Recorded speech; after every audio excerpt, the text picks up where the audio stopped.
Hello, मैं हूं नेहा श्रीवास्तव और आप देख रहे हैं अपना favourite show bold and beautiful. गर्मियों में स्किन को ज्यादा देखभाल की जरूरत होती है। धूप, यूवी रेज और खुली हवा में मौजूद प्रदूषण के कारण आपकी त्वचा को नुकसान हो जाता है। इसके लिए सनस्क्रीन का उपयोग दिया जाता है। वैसे तो मौसम कोई भी हो, त्वचा को सुरक्षा प्रदान करने के लिए सनस्क्रीन लगाना बहुत जरूरी होता है। सनस्क्रीन लगाने से त्वचा पर एक सुरक्षा कवच यानी कि एक लेयर चढ़ जाती है, जिससे सूरज की हानिकारक किरणें सीधे स्किन पर वार नहीं करती हैं। क्या कुछ है इसकी टेक्निक, कैसे इसे लगाना चाहिए, कितनी बार लगाना चाहिए, कई सारे सवाल हमारे मन में आते हैं क्योंकि मार्केट में ऑप्शन ही इतने ज्यादा अवेलेबल हैं। तो इस सब पर बात करने के लिए हमारे साथ इस वक्त मौजूद है ब्यूटी एक्सपर्ट रुचिता चावड़ा जी। रुचिता जी, बहुत बहुत स्वागत है आपका। नमस्ते। तो चलिए इस प्रोग्राम की शुरुआत कर लेते हैं।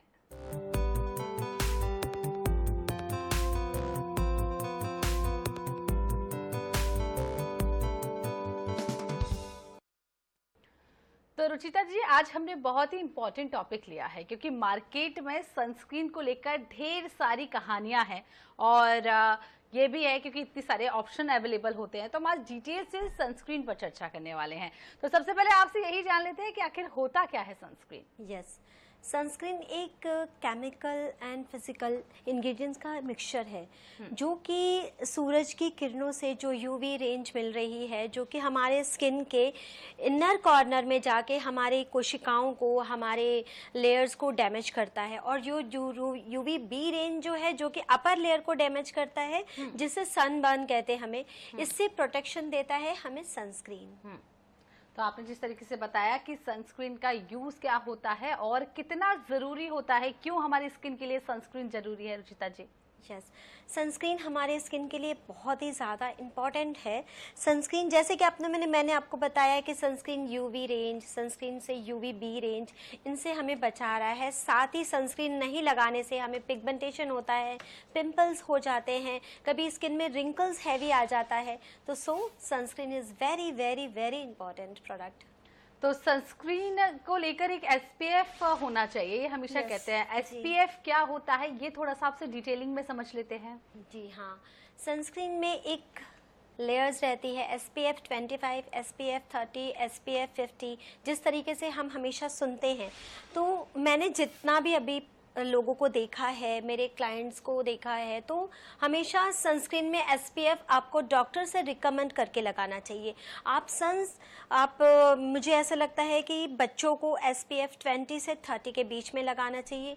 अगर वो बंदा घर में रह रहा है, हाउस वाइफ है, तो उसे SPF 30 अप्लाई करना चाहिए।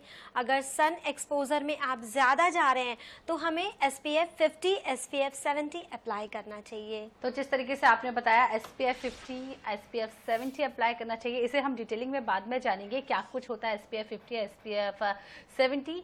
सबसे पहले एक टेक्निक होती है, कब और कैसे लगाना चाहिए। क्या सनस्क्रीन के पहले हमें कोई प्रोडक्ट फेस पे यूज करना चाहिए, उसके बाद लगाना चाहिए, एक टेक्निक हम आपसे जान लेंगे क्योंकि कई बार होता है कि सनस्क्रीन लोग डायरेक्ट लगा लेते हैं, उसका नुकसान भी हो सकता है। क्या पहले हमें मॉइस्चराइजर या फेस क्रीम लगाने के बाद सनस्क्रीन लगाना चाहिए, ये बता दीजिए आप। यस, सनस्क्रीन जब भी आपको लगाना है, आपको स्किन एकदम क्लीन रहनी चाहिए। क्लिंजर करना है या फेस वॉश करना है अकॉर्डिंग टू स्किन। देन हमें मॉइस्चराइज़र अप्लाई करना है बहुत ही अच्छी तरीके से। देन उसके बाद हमें सनस्क्रीन लगाना है। सनस्क्रीन जब भी लगा के घर से बाहर निकलना है, हाफ एन आवर पहले। मैं हमेशा लोगों को बोलूँगी, मैंने देखा है क्लाइंट सनस्क्रीन लगाता है और तुरंत चला जाता है। नहीं, सनस्क्रीन हमेशा आधा घंटा पहले आपको या सन एक्सपोजर में जाना है, घर से बाहर जाना है, किचन में लेडीज़ खाना बना रहे हैं, हम कपड़े सुखा रहे हैं, हमें सनस्क्रीन हमेशा मॉर्निंग में अप्लाई कर देना चाहिए।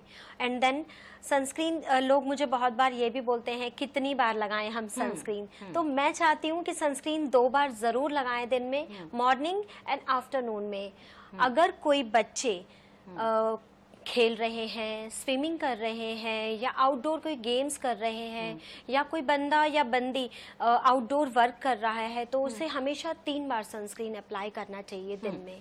तो जिस तरीके से आपने बताया 3 बार सनस्क्रीन लगाना चाहिए, लेकिन ये भी समझ लेंगे रुचिता जी आपसे, क्योंकि कई बार हम वर्किंग प्लेस में होते हैं, हम निकल जाते हैं तो घर से तो निकाल कर लगा कर जाते हैं, लेकिन फिर दोपहर बाद और सनस्क्रीन वही है कि 1 से 2 घंटे असर करते हैं, उसके बाद साफ होने लगता है चेहरा। कई बार हम फेस वॉश भी कर लेते हैं, लेकिन हम लाइट्स में भी रहते हैं, हम ऑफिस वर्किंग अगर विमेन है या मेल्स हैं, तो किस तरीके से उन्हें फिर बार बार क्या अप्लाई करना चाहिए? क्या ऑफिस आवर्स में भी टाइम निकाल कर सनस्क्रीन अप्लाई करना चाहिए? क्योंकि एक सबसे बड़ा मिथ है कि धूप में लोग सनस्क्रीन लगाते हैं, लेकिन घर के अंदर बैठ के तो सनस्क्रीन का अप्लाई नहीं करते हैं कि हम तो धूप में ही नहीं निकल रहे हैं, क्या करेंगे सनस्क्रीन लगा के। तो एक का इस मिथ को किस तरीके से समझेंगे? मुझे जितना समझ में आता है, मैंने जितना देखा है, डॉक्टर से मैं हमेशा बात करती रहती हूँ, तो सनस्क्रीन हमेशा आपको अपने साथ कैरी करना है। पहली बात, सनस्क्रीन 4 to 5 आवर्स के बाद काम करना बंद कर देता है। तो जब भी आपको 4 to 5 आवर्स हो गए हैं, अगर आप घर पे हैं तो आपको फेस वॉश करके फिर से सनस्क्रीन लगाना है। अगर आप बाहर हैं तो मैंने देखा है सनस्क्रीन में वैरायटीज आ गई हैं। सनस्क्रीन में आजकल स्प्रे भी आते हैं, सनस्क्रीन के लोशन भी आते हैं। आप हल्का सा लोशन स्किन पर फिर से डैप कर सकते हो, देन उसके बाद आप रिकंटिन्यू कर सकते हो। तो आपने अगर सोचा है मैंने मॉर्निंग में सनस्क्रीन लगा लिया है, वो रात तक काम करेगा, तो ये पॉसिबल नहीं है। बट अगर आपने सनस्क्रीन के ऊपर मेकअप किया है, आपने फाउंडेशंस की लेयर अच्छे से लगाई है, आपने कॉम्पैक्ट पाउडर लगाया है, तो सनस्क्रीन डेफिनेटली 8 से 9 घंटे काम करेगा। तो सनस्क्रीन 8 से 9 घंटे काम करेगा। ये भी एक बड़ा मिथ है कि मेकअप का हिस्सा है सनस्क्रीन, क्योंकि कई बार जैसे हम मेकअप करते हैं, उसमें हम प्रोडक्ट लगाते हैं, प्राइमर लगाते हैं, मॉइस्चराइज करते हैं पहले अपनी स्किन को, फिर प्राइमर लगाते हैं, फिर मेकअप के प्रोडक्ट्स लगाते हैं। ड्यूरिंग मेकअप भी सनस्क्रीन को यूज करना चाहिए या नहीं? देखिए, सनस्क्रीन एक डेली प्रोडक्ट है, सनस्क्रीन एक स्किन केयर है। अगर आपने सनस्क्रीन को मेकअप के साथ जोड़ दिया है तो जो बंदा मेकअप कर रहा है उसे सनस्क्रीन लगाना ही पड़ेगा।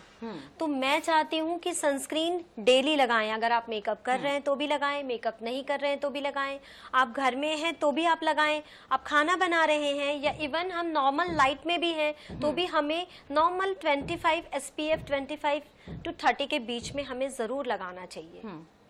तो सनस्क्रीन जब हम लगाते हैं तो इसके कई सारे नुकसान भी हमने देखा है, कई तरीके की स्किन पर हो जाते हैं, खास करके उन स्किन पर जो काफी सेंसिटिव होती हैं। हाँ, या किसी के पिंपल है तो वो सनस्क्रीन लगा ले, उसके बाद इन्फेक्शन और ज्यादा बढ़ जाता है, एक्ने है तो और ज्यादा दिक्कत हो जाती है। तो क्या कुछ नुकसान भी इसके हो सकते हैं? बिल्कुल बिल्कुल, बहुत बार मैंने देखा है, मैं मेकअप आर्टिस्ट हूँ और मेरे पास जब क्लाइंट्स आते हैं तो मैंने बहुत बार देखा है कि उनके स्किन पर रैशेस हैं, पिंपल्स हैं, और जब हम उनसे पूछते हैं तो वो हमें बताते हैं कि मैंने इस सनस्क्रीन को लगाया और मुझे वो रिएक्ट किया। तो मैं हमेशा रिकमेंड करती हूँ, प्लीज़ आप सनस्क्रीन, आपका स्किन केयर डेली रूटीन जो भी है वो एक बार आप डॉक्टर से या स्किन स्पेशलिस्ट से लिखवा लें, ताकि आप उसे प्रॉपर लगाएं, आपको स्किन पर कोई रिएक्शन ना हो। बिकॉज हर सनस्क्रीन में अलग अलग इंग्रेडिएंट्स हैं और according to weather, according to skin ये सब चेंज होता है। तो ड्राई स्किन वालों का सनस्क्रीन अलग है, ऑयली स्किन वालों का सनस्क्रीन अलग है। सो प्लीज़, बहुत सारी प्रॉब्लम्स भी होती हैं सनस्क्रीन लगाने से, तो आप डॉक्टर से रिकमेंड करके ही अपना सनस्क्रीन लगाएं। जी रुचिता जी, SPF समझ लेते हैं अच्छे से। 30, 50, 70, 50 प्लस प्लस प्लस प्लस बहुत सारे ऑप्शन मार्केट में अवेलेबल हैं।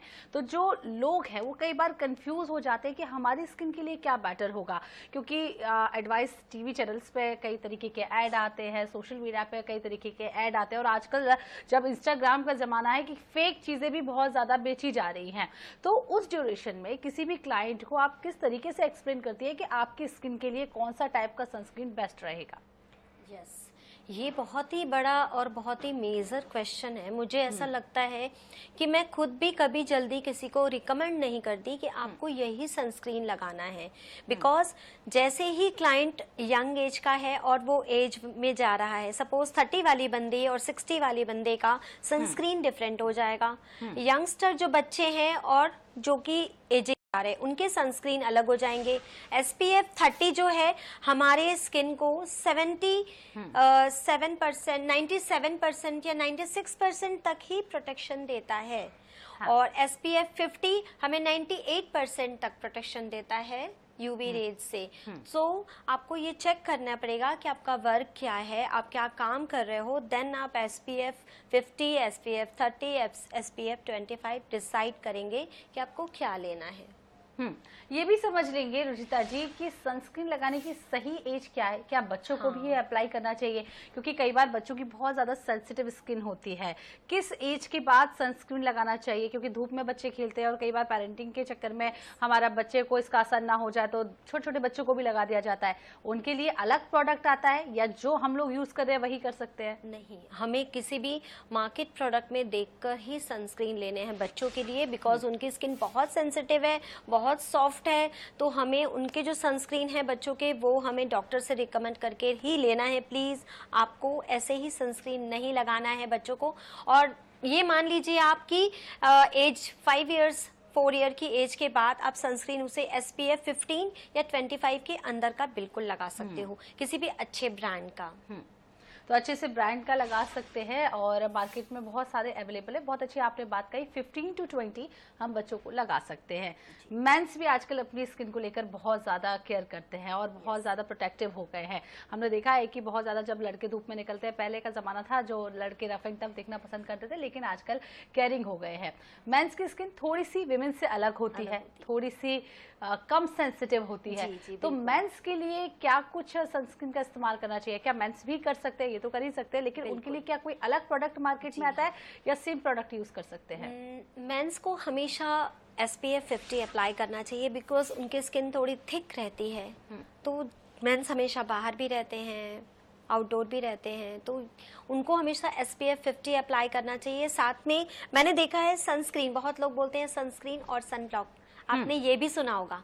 तो सन ब्लॉक और सनस्क्रीन, तो जब अगर मेंस ले रहे हैं तो कोशिश करें अपने लिए वो सन ब्लॉक ले।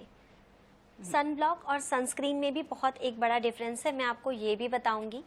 सन ब्लॉक जो रेज हमारी UV रेज जो हमारी स्किन पर पड़ रही है, वो सन ब्लॉक उसे रिफ्लेक्ट कर देती है, वो स्किन में एब्जॉर्ब ही नहीं होती है। और जो हमारा सनस्क्रीन है वो एब्जॉर्ब कर लेता है उस UV रेज को। ये आपको ध्यान में रखकर, आपके प्रोफेशन को देखकर, खिलाड़ी खेल रहे हैं या कोई बच्चा दिन भर आउटडोर रह रहा है, हमें उसके अकॉर्डिंग सनस्क्रीन और सन ब्लॉक खरीदना है। बहुत अच्छे से आपने एक्सप्लेन किया किस तरीके से हमें खरीदना चाहिए। अब रुचिता जी ये भी समझ लेते हैं कि सनस्क्रीन भी बहुत सारे टाइप में आती है। कई बार हमने देखा है बहुत ज़्यादा वाइट रहता है, सनस्क्रीन हम लगाते हैं तो स्किन पे लगाते ही एक वाइट लेयर आ जाती है। कई बार जेल वाली होती है तो उससे स्वेट बहुत ज़्यादा आता है। तो टाइप्स ऑफ सनस्क्रीन को समझ लेते हैं, क्या स्किन टाइप के अकॉर्डिंग सनस्क्रीन अप्लाई करना चाहिए? यस, स्किन टाइप के अकॉर्डिंग देखिए, अगर उनकी ऑयली स्किन है तो हम रिकमेंड करते हैं gel based product, water based product. अगर वही उनकी स्किन बहुत ड्राई है, अगर एजिंग स्किन पर वो जा रहे हैं, तो हम रिकमेंड करते हैं उन्हें cream based product, cream based sunscreen. तो प्लीज़ आप ये देखिए कि उनकी स्किन कैसी है, ऑयली है, ड्राई है, देन जेल बेस्ड और cream based and lotion based product उन पर अप्लाई होगा। यदि हम सनस्क्रीन नहीं लगाते हैं और तो हमारे स्किन को क्या क्या नुकसान हो सकते हैं? क्योंकि कई बार हमने देखा है कि कई बार एजिंग बहुत जल्दी आ जाती है, एजिंग की प्रॉब्लम हो जाती है, झाइयाँ आ जाती है। इस तरीके की कौन कौन सी परेशानियां हो सकती है सनस्क्रीन अवॉइड करने से? सनस्क्रीन अवॉइड करने से सबसे पहले तो रिंकल्स की प्रॉब्लम आती है, क्योंकि हमारे टिश्यू को वो डैमेज कर रहा है। सन टैन होता है, जो कि वो सन टैन ऐसे हो जाते हैं जो पिगमेंटेशन का रूप ले लेते हैं धीरे धीरे। देन कभी कभी फ्रेकल्स दिखते हैं लोगों को। मैंने किसी को वाइट स्पॉट होते हुए देखा है सन से, किसी को मैंने देखा है कि सूजन हो जाती है, अगर वो धूप में जा रहा है तो उन्हें रेड रैशेस हो जा रहे हैं, सेंसिटिव हो जाती है skin. So according to age, according to problems, आपको हमेशा सनस्क्रीन लगाना ही लगाना है। जी रुचिता जी, यदि किसी ने अवॉइड कर लिया और उसको ये परेशानियां हो गई हैं, फ्रिकल्स हो गए हैं, टैनिंग हो गई है, झाइयाँ हो गई है, क्या वो ठीक हो जाएंगी बाद में या उसके लिए अलग से ट्रीटमेंट लेना पड़ेगा? अलग से ट्रीटमेंट्स लेने पड़ेंगे। हाँ। आपको हमेशा अपनी एज की, जो बोलते हैं ना हमें केयर, वो हमें 12 to 15 से स्टार्ट कर देना चाहिए। अगर बच्चों का हमें केयर करना है तो 12 से 15 साल के बच्चों की केयर स्टार्ट कर दें। और सनस्क्रीन के साथ साथ हमें हमेशा घर में छोटी छोटी चीज़ें भी देखनी है, उनकी क्लीनिंग कैसे हो रही है, वो मॉइस्चराइजिंग लगा के सो रहे हैं नहीं सो रहे हैं, दिन में मॉइस्चराइज़र अप्लाई कर रहे हैं कि नहीं कर रहे हैं। सनस्क्रीन एक प्रोटेक्शन है, बट अगर आपने उसे अप्लाई नहीं किया है तो फिर बाद में आपको सीधा मेडिकेटेड या डॉक्टर्स के प्रोडक्ट्स अप्लाई करके फिर उसे ठीक करना पड़ता है, जो आपको प्रॉब्लम्स हो जाती है। जी, Ruchita ji, according to you best sunscreen कौन सी है? हम थोड़ा सा ब्रांड भी जान लेंगे क्योंकि हमारे दर्शक इससे बहुत ज़्यादा क्लियर हो जाए, क्योंकि बहुत सारी चीज़ें अवेलेबल है और सबसे बड़ी बात यह है कि रेट्स में भी बहुत ज़्यादा हमने देखा है कि उतार चढ़ाव आता है। कई बार सस्ती आपको कोई चीज़ 200 में भी कोई प्रोडक्ट मिल रहा है और एक प्रोडक्ट 2000 में भी मिल रहा है। तो किस तरीके से चूज करें कि बेस्ट सनस्क्रीन कौन सी है? देखिए, सनस्क्रीन बेस्ट क्या है वो हर एक स्किन, हर एक बंदे के एज के अकॉर्डिंग डिफरेंट हो जाएगा। अगर मैं बोल रही हूँ कि मुझे ये प्रोडक्ट अच्छा लगता है, पर ज़रूरी नहीं है कि वो आपके लिए अच्छा हो, बिकॉज मेरी स्किन ड्राई है, आपकी स्किन ऑयली है। सो आपको अपना सनस्क्रीन बेस्ट डॉक्टर से रिकमेंड करके ही लेना चाहिए। बट अगर आप मुझसे पूछते हैं तो मैं सेटाफिल बहुत यूज़ करती हूँ, मेरे क्लाइंट्स भी सेटाफिल बहुत यूज़ करते हैं, उन्हें बहुत पसंद है सेटाफिल का। सनबेरी प्रोटेक्शन है SPF 50, ये बहुत अच्छा है और ऑलमोस्ट मेरे क्लाइंट्स इसे अप्लाई करते हैं फॉर ड्राई स्किन। ये जेल बेस है, बट ड्राई स्किन वालों के लिए, नॉर्मल स्किन वालों के लिए, सेंसिटिव स्किन वालों के लिए, ये सबके लिए बहुत ही अच्छा है। जी, रुचिता जी, जिस तरीके से आपने सेटाफिल का नाम बताया, इसके मार्केट में बहुत सारे प्रोडक्ट्स आते हैं। स्किन केयर को लेकर सारे प्रोडक्ट आते हैं, लोशन भी आता है, क्रीम भी आती है, सनस्क्रीन भी आप बता रहे हैं। यदि हम किसी एक ब्रांड का एक प्रोडक्ट यूज़ कर रहे हैं तो क्या हमें अपने सारे प्रोडक्ट को सेम ब्रांड का कर देना चाहिए? नहीं, कभी भी नहीं। जो प्रोडक्ट आपको सूट कर रहा है वो आपके लिए बेस्ट है। अगर आपको सेटाफिल का मॉइस्चराइजर सूट कर रहा है एंड सनब्लॉक सूट नहीं कर रहा है तो आप सिर्फ मॉइस्चराइजर अप्लाई करेंगे, बिकॉज हर एक प्रोडक्ट में अलग अलग इंग्रेडिएंट्स हैं। आपको सारे प्रोडक्ट सेम रहे ये कोई ज़रूरी बात नहीं है। तो सारे प्रोडक्ट सेम रहें ये ज़रूरी बात नहीं है। क्या रात को सोने से पहले भी सनस्क्रीन लगानी चाहिए? क्योंकि नाइट क्रीम तो मस्ट होती है, खास करके फीमेल्स को हमने देखा है बढ़िया फेस वॉश करके नाइट क्रीम लगाती हैं। क्या ड्यूरिंग स्लीपिंग भी हमको सनस्क्रीन का यूज़ करना चाहिए या ज़रूरत नहीं है? नहीं नहीं, सनस्क्रीन रात को नहीं लगाना है। सनस्क्रीन का काम क्या है? सनस्क्रीन हमें लाइट के लिए लगा रहे हैं, हम सन के लिए लगा रहे हैं और रात को सनस्क्रीन की कोई नीड ही नहीं है। सो प्लीज़ जब भी आप इवनिंग में आते हैं आपका स्किन प्रॉपर क्लीन करें एंड टोनर लगाएं, नाइट क्रीम लगाएं, स्किन को सांस लेने दें, स्किन को ब्रीथ करने दें, क्योंकि हमने दिन भर तो उसे लॉक करके रखा है। तो प्लीज़ इवनिंग में, नाइट में जाके आप अपने स्किन का स्किन केयर CTM करें एंड देन उसके बाद आप सोएं। मॉर्निंग में डेफिनेटली आपको 7 o'clock से सनस्क्रीन लगाना ही चाहिए। तो 7 o'clock से सनस्क्रीन लगाना ही चाहिए। अब कुछ एडवाइस हम चाहेंगे कि आप उन लोगों को देते जो छुट्टियां मनाने बड़े जाते हैं, बीचेस पे जाते हैं, गोवा जाते हैं, इधर उधर घूमते हैं, तो बीचेस के बाद जो टैन होता है वो बहुत खतरनाक होता है। डिटैन करा लो, कुछ भी करा लो, महीनों तक वो टैनिंग रह जाती है। तो कुछ एडवाइस आप करना चाहेंगे कि जो लोग घूमने जा रहे हैं, छुट्टियां मनाने जा रहे हैं, उन्हें अपनी स्किन को प्रोटेक्ट कैसे करना चाहिए, खासकर कि सनरेज से? यस, जब मैंने आपको बताया सन ब्लॉक, जो SPF सन ब्लॉक वो 70 आता है। ये बहुत सारे ब्रांड में मिलेगा आपको, SPF 50, SPF 70 सन ब्लॉक। अगर आपने proper sun block full body apply किया हुआ है, जो सनरेज आपकी स्किन पर पड़ रही है जितने पार्ट पर, वहाँ आप अच्छे से अप्लाई करिए। मॉर्निंग उसको आप 3 बार लगाइए एंड देन लगाने के बाद जब आप रिटर्न आ रहे हो तो नाइट में कोई भी अच्छा सा एक्सफोलिएटिंग जेल आप अपने स्किन पर अप्लाई करें, उसे अच्छे से 20 to 15 मिनट छोड़ दें, मसाज करें, देन वॉश करके एक बॉडी लोशन लगाएं। आपको बहुत अच्छा रिलीफ मिलेगा, आपका सन टैन तुरंत निकल जाएगा। अगर हो भी रहा है तो वो तुरंत निकल जाएगा। आपने अगर उसे छोड़ दिया और आप 7 डेज के बाद बोलोगे तो वो उतना रिजल्ट नहीं देगा। जी, एक और मिथ है बड़ा कि सनस्क्रीन कंटिन्यू लगाने से रंग भी फेयर हो जाता है, गोरे हो जाते हैं, इसमें कितनी सच्चाई है? नहीं नहीं, बिल्कुल नहीं। सनस्क्रीन एक फेयरनेस क्रीम तो नहीं है। हाँ। सनस्क्रीन स्किन केयर है ना, तो प्लीज़ आप सनस्क्रीन को as a skin care use करें। अगर उसमें कोई फेयरनेस आपको लगता है, कभी कभी सनस्क्रीन लगाने से हम फेयर दिख रहे हैं, तो उसमें वो इंग्रेडिएंट्स डाला गया है जिससे स्किन की लेयर लग रही है, जिसपे कुछ फाउंडेशंस मिक्स रहते हैं कभी किसी किसी सनस्क्रीन में, तो वो आपके स्किन पर एक लेयर दे रहा है बट वो फेयरनेस नहीं दे रहा है। जी, तो रुचिता जी, आखिरी सवाल आपसे यही करूंगी मैं। गर्मियां आ गई हैं और खास करके हम बात करें छत्तीसगढ़ की और रायपुर में, यहाँ बहुत तेज धूप होती है। क्या कुछ एडवाइस आप करना चाहेंगे? आपके पास क्लाइंट्स आते होंगे, क्या क्या प्रॉब्लम लेकर आते हैं, क्या एडवाइस करना चाहेंगे आप? मैं सनस्क्रीन के अकॉर्डिंग कुछ और भी बताना चाहूँगी कि अगर गर्मी है तो आपका स्किन केयर बहुत ही अच्छा होना चाहिए। कूलिंग इफेक्ट वाले प्रोडक्ट्स लगाइए, आइसिंग करिए। सन टैन के लिए आप D10 अच्छे मार्केट्स में मिलते हैं, आप उसे लीजिए, D10 लगाइए, कूलिंग करिए, सनस्क्रीन लगाएं, सनब्लॉक लगाएं। ये आपका रूटीन बहुत डेली होना चाहिए और D10 आपको हफ्ते में 2 बार करना है ताकि आपका सनब्लॉक भी इफेक्ट करेगा, बहुत ही आपको टैनिंग नहीं होगी। Thank you so much Ruchita ji, आप हमारे प्रोग्राम में आई और आपने बहुत ही अच्छे तरीके से बताया हमारी ऑडियंस को कि क्या कुछ सनस्क्रीन का प्रयोग रहता है, इस्तेमाल कैसे करना है, कितने क्वांटिटी में करना है, कितनी बार करना है, सारी डिटेल से निकली। आपका बहुत बहुत शुक्रिया, धन्यवाद। तो इसी के साथ बोल्ड एंड ब्यूटीफुल में फिलहाल इतना ही। अगले हफ्ते आपसे फिर मुलाकात होगी नए सब्जेक्ट के साथ जो आपके बहुत काम आने वाला है। फिलहाल मुझे दीजिए इजाजत, नमस्कार।